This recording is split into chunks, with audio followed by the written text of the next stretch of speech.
नमस्कार दोस्तों। स्वागत है आप सभी का एक बार फिर से आपके अपने YouTube channel quality content studio पर। तो दोस्तों हम पढ़ रहे हैं मध्यकालीन भारतीय इतिहास और मध्यकालीन भारतीय इतिहास की श्रृंखला के अंतर्गत आज हम लोग कवर करने वाले हैं खिलजी वंश के शासक अलाउद्दीन खिलजी से संबंधित इसके सभी महत्वपूर्ण फैक्ट्स।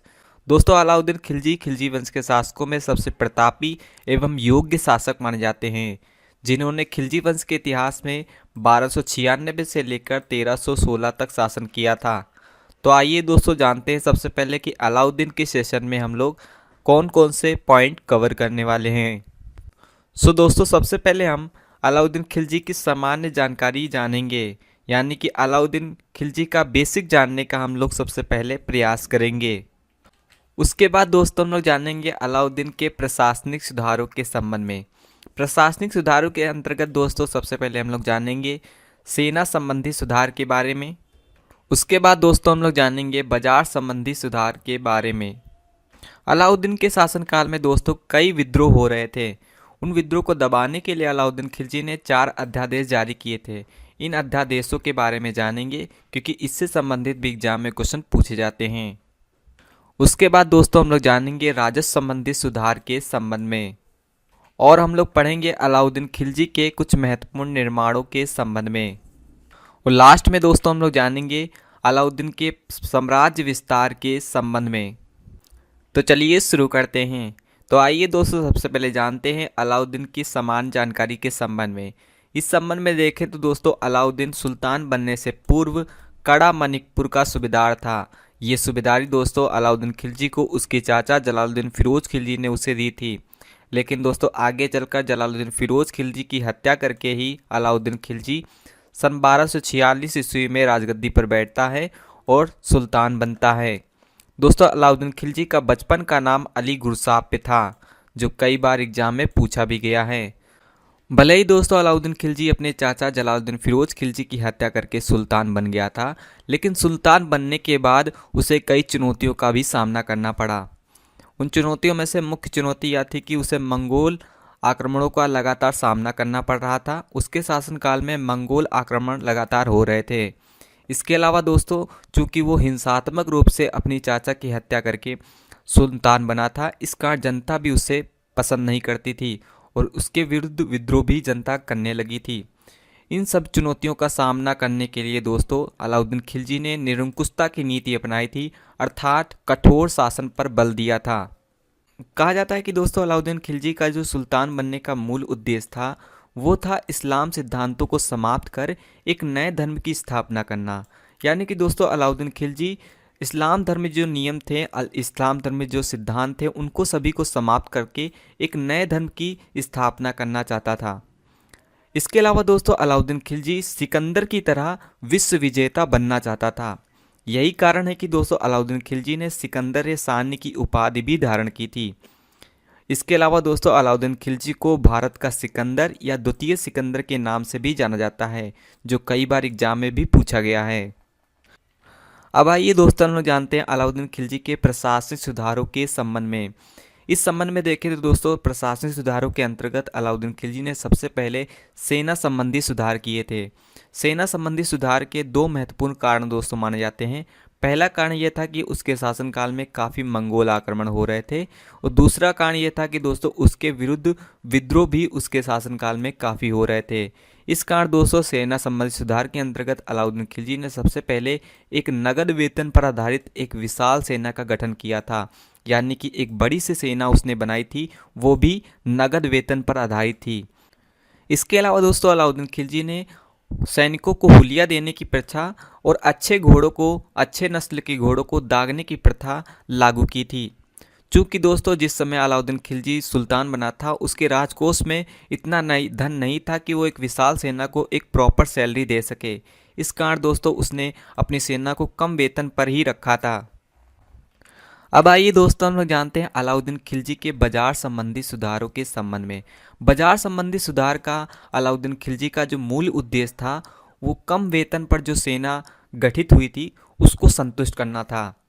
आइए जानते हैं कि बाजार संबंधी सुधार में अलाउद्दीन खिलजी ने कौन कौन से कार्य किए थे। तो दोस्तों सबसे पहले अलाउद्दीन खिलजी ने कम मूल्य पर वस्तु की प्राप्ति के नियम बनाए। यानी कि दोस्तों अब सैनिकों को कम वेतन पर भी अधिक वस्तुएं मिल सकती थी, यानी कि आम भाषा में कहें तो बाजार में महंगाई कम हो गई थी। दोस्तों महंगाई ना बढ़े, वस्तुओं के मूल्य ना बढ़े, इसलिए अलाउद्दीन खिलजी ने मूल्य नियंत्रण की नीति को कठोरता से लागू किया था। इसके अलावा दोस्तों अलाउद्दीन खिलजी ने भ्रष्टाचार, चोरी, कटौती आदि को रोकने के लिए कठोर दंड व्यवस्था भी बनाई थी। इस दंड व्यवस्था के अंतर्गत यह था कि कोई भी भ्रष्टाचार और चोरी करता था तो उसके भरी बाजार में हाथ पैर काट लिए जाते थे। इसके अलावा दोस्तों कोई भी दुकानदार या कोई भी बनिया किसी भी सामान में कटौती करता था तो उसी कटौती के बराबर तौल कर उसका मांस काट लिया जाता था। इस तरह के कठोर नियम अलाउद्दीन खिलजी ने लागू किए थे। इसके अलावा दोस्तों अलाउद्दीन खिलजी ने बाजार की सुविधा के लिए बाजार को 4 भागों में बांट दिया था। वे 4 भाग कौन से थे तो आइए जानते हैं। दास और पशुओं का बाजार, खाद्यान्न का बाजार, सामान्य बाजार और निर्मित वस्तुओं का बाजार, जिसे सराय ए दल के नाम से जाना जाता था। ये 4 बाजार थे जो अलग अलग जगहों पर स्थापित थे। जैसा कि दोस्तों हम लोग जानते हैं कि अलाउद्दीन के शासनकाल में प्रारंभ से ही अलाउद्दीन के विरुद्ध काफ़ी विद्रोह हो रहे थे और इन विद्रोह को दबाने के लिए दोस्तों अलाउद्दीन खिलजी ने 4 अध्यादेश जारी किए थे। इनसे रिलेटेड भी एग्जाम में क्वेश्चन पूछे जाते हैं। इसके अंतर्गत दोस्तों अलाउद्दीन खिलजी ने सबसे पहले विद्रोह का पता लगाने के लिए कि विद्रोह कौन कर रहा है, इसके लिए उसने अपने गुप्तचर विभाग स्थापित किए। गुप्तचर विभाग का गठन किया। इसके आधार पर अलाउद्दीन खिलजी अपने खिलाफ हो रहे विद्रोह का पता लगाता था। इसके अलावा दोस्तों पूर्व में जिन जमींदारों या बड़े घराने के जो अमीर लोग थे उनको संपत्ति जो दी गई थी अनुदान और पुरस्कार और भूमि के रूप में वो वापस ले ली गई और उन्हें दोस्तों खालिसा भूमि में बदल दिया गया। खालिसा भूमि एक ऐसी भूमि होती है जिस पर एकमात्र सुल्तान का अधिकार होता था, कहें तो सरकारी भूमि होती थी। इसके अलावा दोस्तों अलाउद्दीन खिलजी ने अमीरों और अन्य सरदारों के मिलने या संबंध बनाने पर भी रोक लगा दिया था, क्योंकि अलाउद्दीन खिलजी का मानना था कि अमीर यानी कि ये जो बड़े बड़े व्यापारी थे ये और जो अन्य सरदार हैं ये आपस में मिलते हैं और मेरे खिलाफ विद्रोह का षड्यंत्र रचते हैं। इसके अलावा दोस्तों मद्यपान पर पूर्णतः बैन लगा दिया गया था। तो ये दोस्तों अलाउद्दीन खिलजी ने 4 अध्यादेश जारी किए थे जिनसे रिलेटेड एग्जाम में क्वेश्चन पूछे जाते हैं। अब आइए दोस्तों हम लोग जानते हैं अलाउद्दीन के राजस्व संबंधी सुधारों के संबंध में। इस संबंध में देखें तो दोस्तों अलाउद्दीन खिलजी ने सर्वप्रथम भूमि की पैमाइश के आधार पर लगान तय किया था, यानी कि अब किसानों को उनकी भूमि की पैमाइश यानी कि उनकी नपाई के आधार पर ही लगान देना पड़ता था। इसके अलावा दोस्तों अलाउद्दीन खिलजी ने कर यानी कि टैक्स को एकत्रित करने के लिए, कलेक्ट करने के लिए एक दीवाने मुस्तक राज विभाग का गठन किया था। इसके अतिरिक्त दोस्तों अलाउद्दीन खिलजी ने भूमि कर को बढ़ाकर 50% यानी कि उपज का 1/2 कर दिया था, जो सल्तनत काल में सबसे अधिक कर लगाने वाला सुल्तान था। इसके अलावा दोस्तों अलाउद्दीन खिलजी ने अन्य भी कई कर लगाए थे, जैसे कि घरी कर जिसे हम हाउस टैक्स कहते हैं और चरी कर जिसे हम चराई कर के नाम से भी जानते हैं। चरी कर दोस्तों मुख्य रूप से दुधारू पशु पर लगाया जाता था जो पशु दूध देते थे। अब आइए दोस्तों लोग जानते हैं अलाउद्दीन खिलजी के महत्वपूर्ण निर्माणों के संबंध में। अलाउद्दीन खिलजी ने दोस्तों 1000 खंभों वाले महल का निर्माण करवाया था। दोस्तों कहा जाता है कि ये महल 1000 खंभों में बनकर तैयार हुआ था, इस कारण इसे 1000 खंभों वाला महल कहा जाता है। इसके अलावा दोस्तों अलाई दरवाजे का निर्माण भी अलाउद्दीन खिलजी ने करवाया था। और अब आइए दोस्तों लोग जानते हैं अलाउद्दीन खिलजी के साम्राज्य विस्तार के संबंध में। इस क्रम में दोस्तों अलाउद्दीन खिलजी ने एक गुजरात विजय की थी, जो की थी अपने सेनापति उलूग खां के नेतृत्व में। और दोस्तों उस समय गुजरात के शासक थे कर्ण बघेल, और कर्ण बघेल दोस्तों अलाउद्दीन खिलजी की सेना को देखकर डर कर भाग गए थे। और कहा जाता है कि दोस्तों अलाउद्दीन के सेनापति उलूग खां ने उनकी पत्नी कमलावती को बंदी बनाकर अलाउद्दीन खिलजी को सौंप दिया था।